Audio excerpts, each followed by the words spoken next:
Marathi story. सोनेरी मासा। एक मासा एका नदीत राहत होता।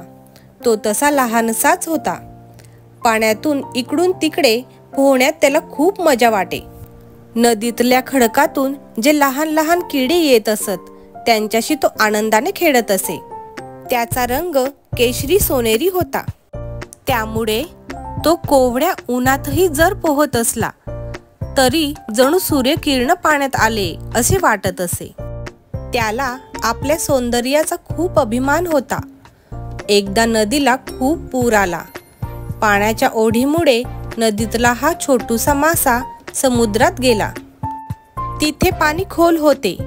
मासे मोठे मोठे होते, पण त्यांचे रंग छोट्या माशासारखे नव्हते। त्या माशांना छोटा मासा म्हणू लागला, हे बघा, मी गोड्या पाण्यातला मासा आहे, तुम्ही सर्व खाऱ्या पाण्यातले। मी मोठ्या कुडात जन्माला आलो आहे। माझा देशही महान आहे। माझा वर्णही तुमच्यापेक्षा श्रेष्ठ आहे। तुम्ही सर्वसामान्य कुळातले आहात, हे तुमच्या वर्णावरूनच कळतंय। तुम्ही मला राजा मानले पाहिजे। तुम्ही माझा सन्मान केला पाहिजे।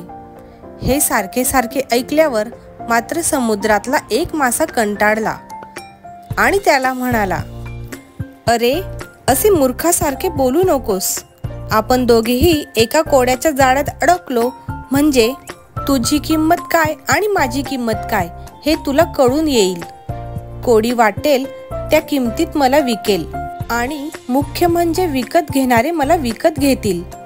पण एवढा मोठ्या श्रेष्ठ वर्णाचा तुला मात्र कुणीही विकत घेणार नाही।